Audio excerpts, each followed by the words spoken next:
Bonjour tout le monde, bienvenue sur la chaîne JS Tech. Aujourd'hui dans cette vidéo, je vais vous présenter un nouveau produit que j'ai reçu gratuitement de la compagnie Skulfun, le module IR2 de 1064 nanomètres qui est un laser infrarouge de 2 watts. Alors la compagnie Skulfun m'a demandé si je serais intéressé de le tester et j'ai accepté avec plaisir. Donc, c'est quoi exactement ce module-là? Pourquoi qu'on en aurait besoin? Alors, les modules infrarouges de 2 watts sont vraiment dédiés à la gravure sur métaux et sur plastique. Alors, les lasers qu'on a, nos lasers conventionnels de 455 nanomètres, ne sont pas capables de graver sur la plupart des métaux. On peut faire du stainless, mais sans plus, je vous dirais. Alors, quand on arrive dans d'autres sortes de métaux, ça ne grave même pas. Alors que, puis même si on a des 30 puis 40 watts, là, ça ne grave pas. Celui-ci, aucun problème, c'est la fréquence qui est plus haute, puis ça permet d'attaquer les métaux sans aucun problème.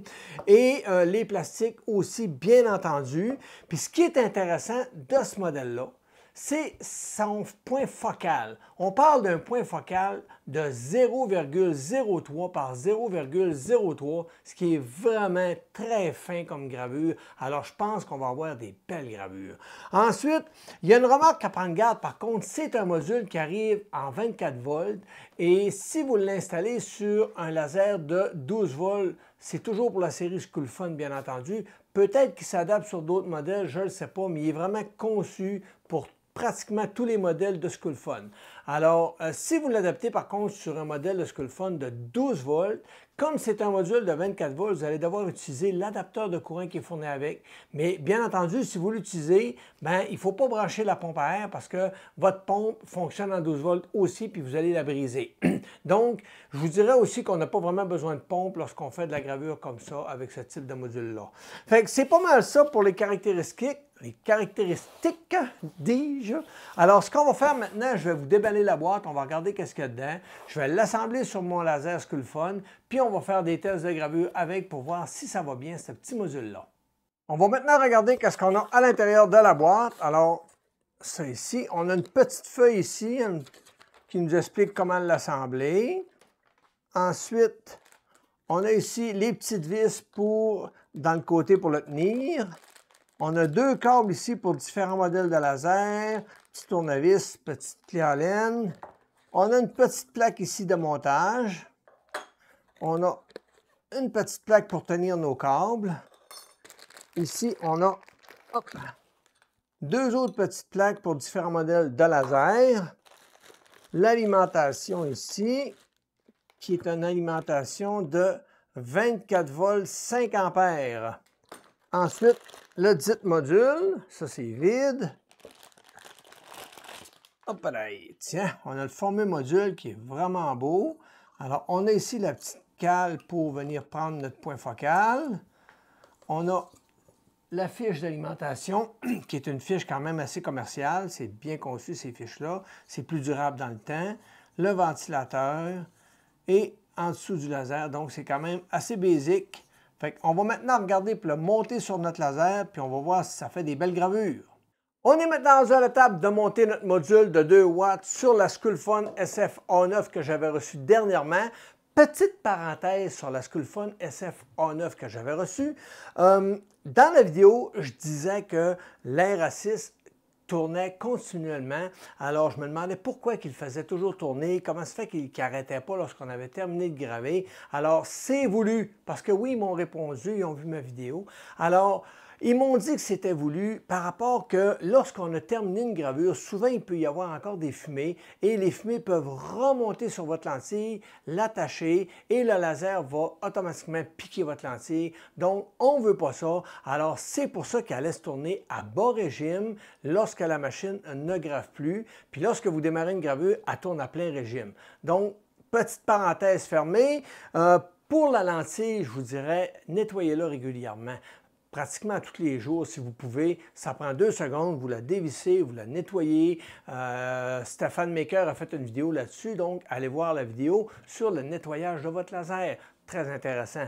Sinon, ben, pour ma part, il n'y a pas d'air assist sur le module 2 watts, c'est normal. Donc, on va tout simplement enlever notre tuyau, on va l'attacher pour pas qu'il pende nulle part et on va installer notre module directement sur notre laser. Je vais conserver mon alimentation d'origine qui est un 24 volts 10 ampères. Je n'utiliserai pas celui qui est fourni avec le module de 2 watts parce que c'est 24 volts 5 ampères. Donc, même si j'ai plus d'ampérage sur lui d'origine, c'est pas grave, c'est le voltage qui est important. Donc, 24 volts pour 24 volts, on est correct. Alors, on garde le montage en time-lapse, puis on regarde si ça fait des belles gravures.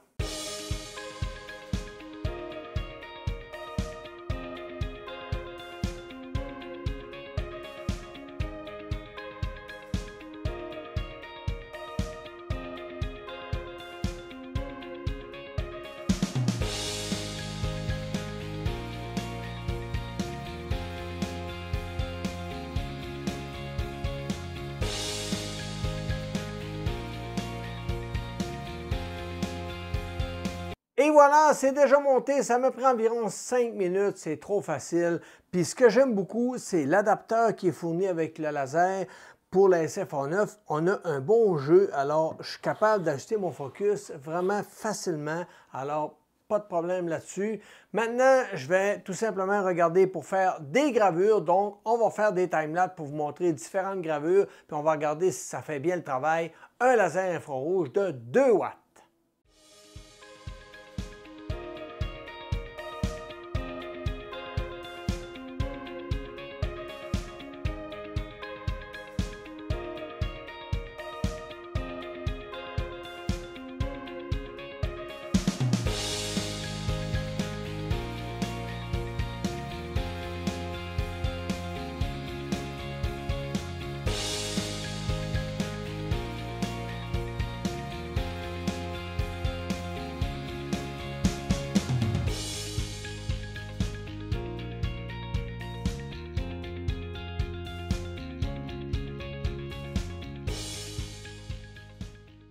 Et voilà, mes gravures sont maintenant terminées. J'en ai fait quelques-unes. J'ai eu beaucoup de plaisir et de facilité à l'utiliser. Le focus se fait bien grâce à la petite molette qu'on a sur le dessus de notre graveur laser Sculfun. Donc, c'est facile de venir descendre la petite languette et de l'ajuster, de le peaufiner parfaitement. Et avec un laser IR, c'est important d'avoir un bon ajustement de focus. Ensuite, on ressent la précision du 0,03 par 0,03 de focus. C'est vraiment précis, puis on le ressent quand on grave. On voit tout de suite la différence de qualité de gravure. J'ai essayé quelques métaux, j'ai essayé ensuite du plastique et aussi une petite carte d'affaires en aluminium noir. J'ai eu des beaux résultats. Vraiment intéressant. Je vais tout simplement vous les montrer tout de suite pour vous partager les résultats que j'ai eus. Donc, j'ai commencé par une petite carte d'affaires en stainless. Je vous montre qu'est-ce que ça a donné tout de suite. Et voilà. Je vais essayer de vous donner des reflets qui ont plus d'allure un peu. Donc, on peut voir la qualité. Pas évident avec ma fameuse lumière. Donc, on voit la qualité quand même de la gravure qui est vraiment propre. Si je vous le montre de plus près, on peut voir que c'est vraiment très propre. Alors, pour le stainless, c'est une réussite, puis on sent que c'est bien gravé. C'est quand même, on sent qu'il y a une petite profondeur. Fait que, bien satisfait de cette gravure-là. Maintenant, je me suis amusé, j'ai pris on appelle ça une switch, un commutateur réseau, une switch réseau. J'avais ça qui traînait chez moi et j'ai fait quelques petits tests en arrière pour m'ajuster, puis ça se grave tellement bien, ça en est plaisant. Je vous montre qu'est-ce que ça a donné. Et voilà, donc j'ai fait quelques petits tests en arrière pour ajuster mon laser, comme on peut voir ici. Et c'est le résultat final. C'est vraiment parfait.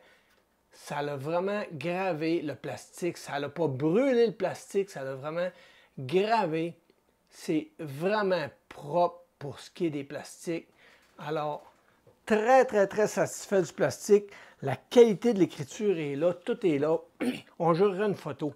Maintenant, je me suis amusé à faire une petite plaque d'ardoise, un genre de plaque d'ardoise pour mettre nos tasses de café, un sous-verre.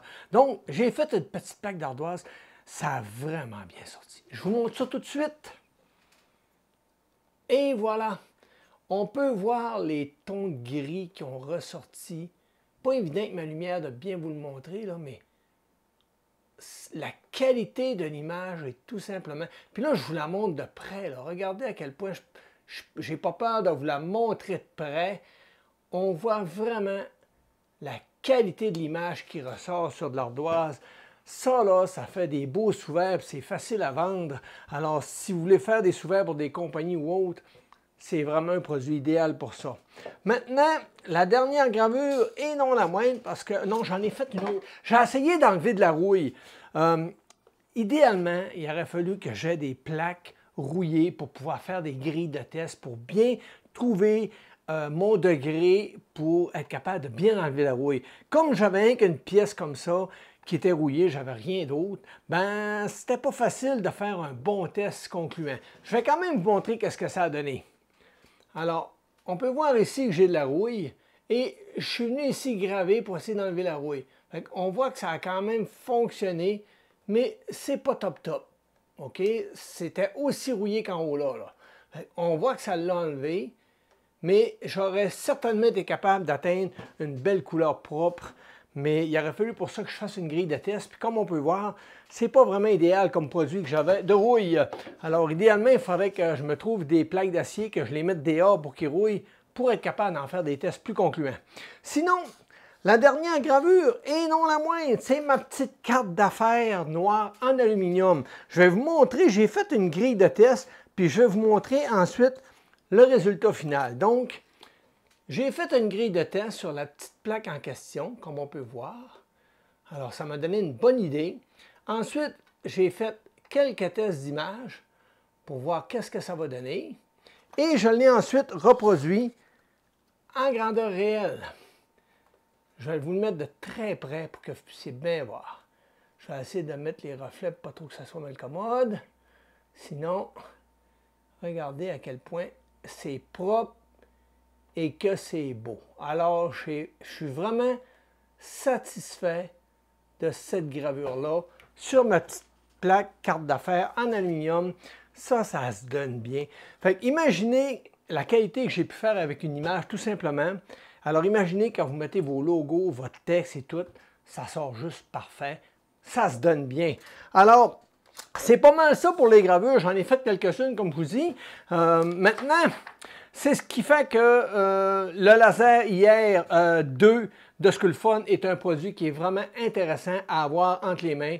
Ça vous ouvre des portes, ça permet de graver plein de matériaux, la plupart des aciers, des plastiques, mais vous ne pourrez pas graver du bois ou autre. C'est pas fait pour ça. C'est pour ça qu'on a notre 40 watts. Alors, bien important de comprendre ça que le laser normal 455 nanomètres est important, il y a un travail, il fait son travail, et on a un laser maintenant de 2 watts infrarouge qui lui fait un autre travail. C'est un complément.